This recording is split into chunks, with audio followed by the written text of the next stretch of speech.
Hello, everyone. My name is Janice Janiec, and I'm a farm policy analyst working on economic development with the Ontario Federation of Agriculture.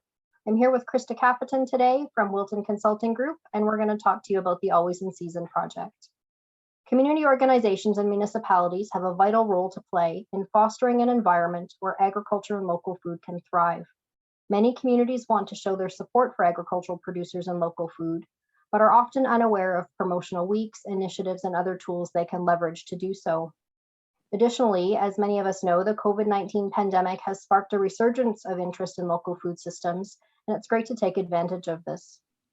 The Always in Season project aims to support economic developers, planners, and other community-based organizations and local food practitioners. Ultimately, the goal of the toolkit is to support practitioners in their efforts to increase local food sales, while providing new opportunities for local producers for value-added agriculture, enhancing agritourism and culinary tourism opportunities, and overall to elevate the brand of Ontario agricultural products. The Ontario Federation of Agriculture is the largest general farm organization in Ontario, and OFA proudly represents more than 38,000 farm families in the province. OFA is a dynamic farmer-led organization based in Guelph, Ontario, and OFA works hard to represent and champion the interests of local farmers through government relations, farm policy recommendations, research and lobby efforts, and media representation, and more. The Always in Season project has enjoyed great partnership among many community partners. We'd like to acknowledge them here.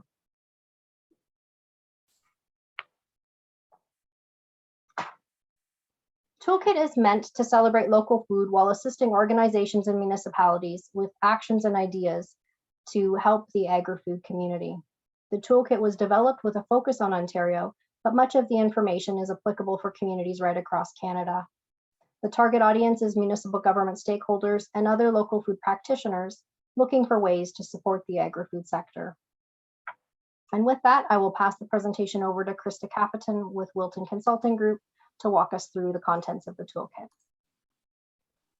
Excellent. Thank you, Janice. Great. So jumping into the importance of local food, just before we get into the content of the toolkit itself. So local food can be defined in a number of ways, and the definitions will vary, but the focus is always on the distance between where food is produced and where it's consumed. So you can look at local food in terms of food produced in your community, your province, or Canada at large. So Canada's agri-food sector contributes 2.3 million jobs, or 12.5% of Canada's entire workforce, which translates to nearly $112 billion in GDP every year. The agri-food sector also contributes $56 billion in exports every year. And the food and beverage processing sector itself employs more than 256,000 Canadians. And at the farm level, $57.6 billion in farm cash receipts are realized every year. So in 2015, Canada was the 5th largest exporter in the world, with exports totaling more than $26 billion US, or nearly 6% of global agricultural exports. And the government of Canada has set ambitious targets to raise domestic agri-food sales to $140 billion and exports to $85 billion by 2025. And in 2020, Canadian agri-food exports totaled $61 billion. So we're on our way, but we still have much ways to go.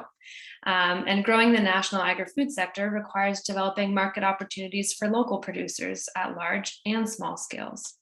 And the toolkit really helps equip communities and municipalities to develop promotions, activities, and policies that can support the localized agri-food economy to meet these goals. So the agri-food sector is comprised of a diverse set of public, private, and civil society stakeholders. The toolkit shines light on opportunities for all 3 of these groups to collaborate and enhance the economic well-being of businesses, and in part, by association, also rural communities. Awesome. So jumping into the toolkit content. So looking at different tools to support local food, we can think of these as promotions, activities, and policies themselves.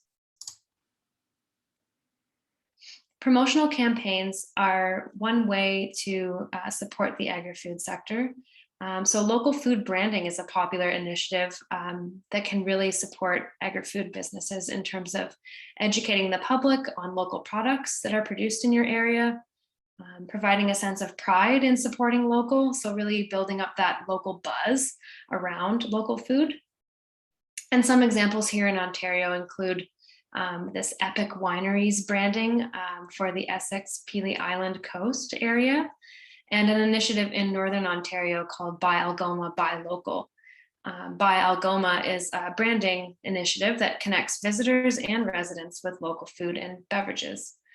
Members of Buy Algoma, Buy Local can benefit from access to capacity building activities like workshops and access to business development resources as well. So the benefits are really mutual there for both businesses and the public.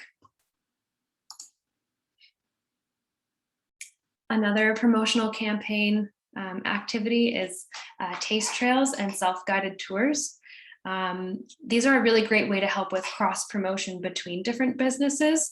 So looking at that co-opetition model where we have maybe groups that are offering similar products or experiences, but by grouping them together, they become even better. And these kind of taste trails and self-guided tours can allow folks to visit at their own pace and on their own time, and they can pick and choose which places they want to visit.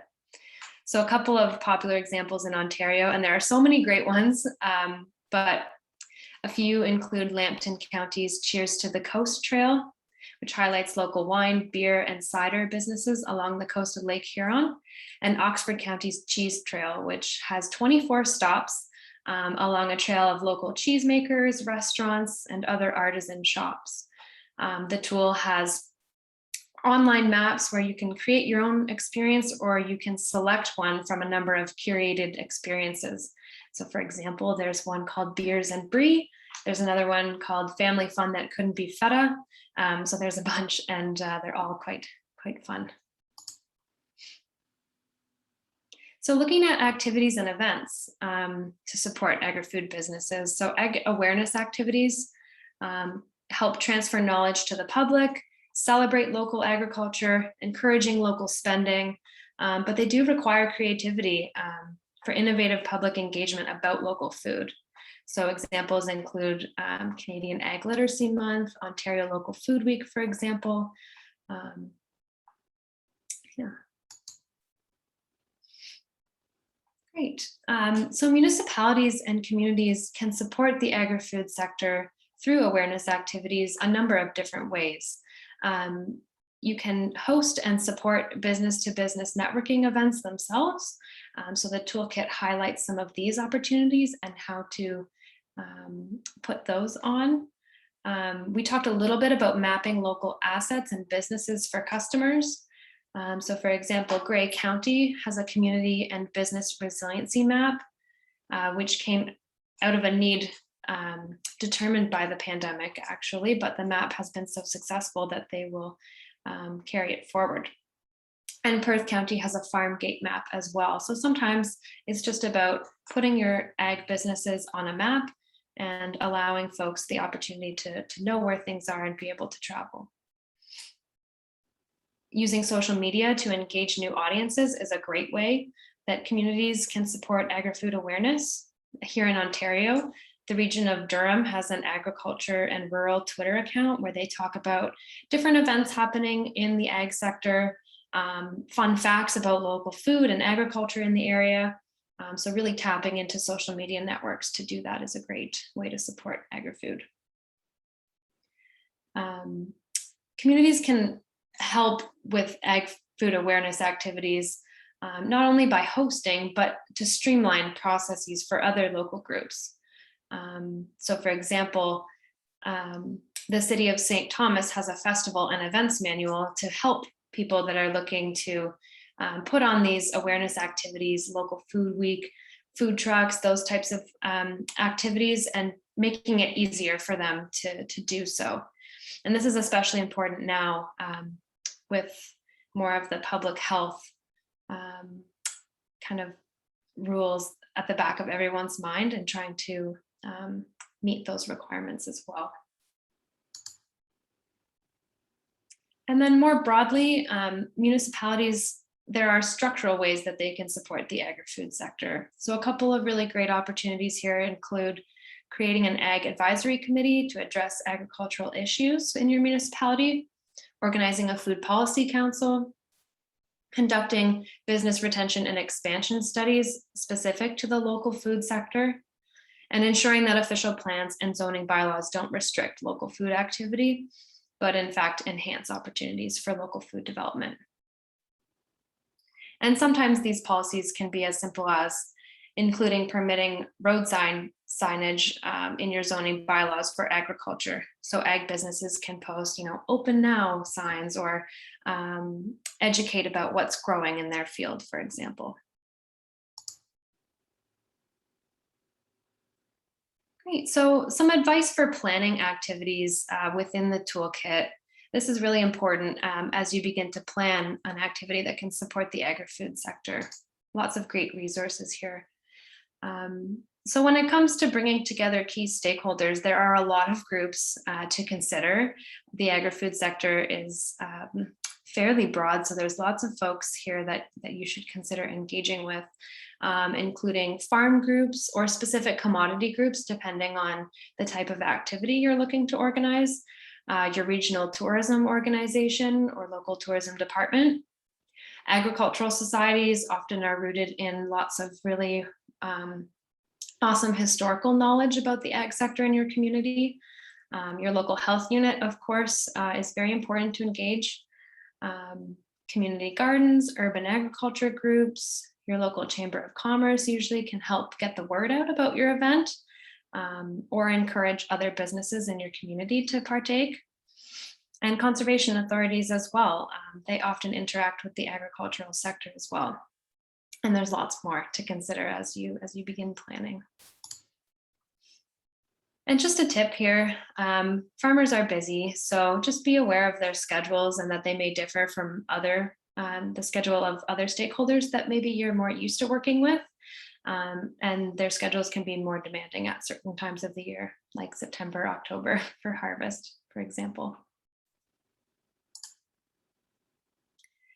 In terms of measuring and communicating success, decide early on what success means and how you want to measure it.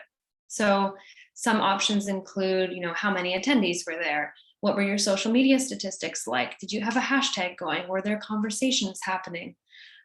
You can get testimonials from businesses that you've engaged. Feel free to pick up the phone and talk to people and get some of those stories. And of course, business collaborations linked to a networking activity itself. And measuring impact helps to celebrate your successes, importantly, demonstrate effectiveness to your funding partners, and certainly justify additional funding in the future to build on previous successes. So the toolkit has a plethora of other resources, and just a few include a worksheet to guide planning for your activity, a calendar of active ag awareness events that you may be interested in following, a template letter for demonstrating value to your municipal council. This can be a very helpful tool if this is the way that your activity is going to look at soliciting funding.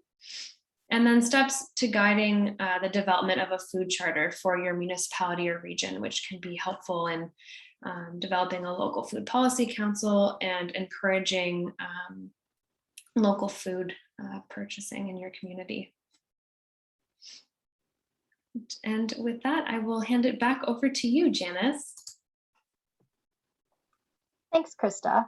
So just to provoke some thoughts, if you're interested in planning an activity in the future to support your local food system, here are some of the types of events that we might consider promoting or preparing a promotional campaign around.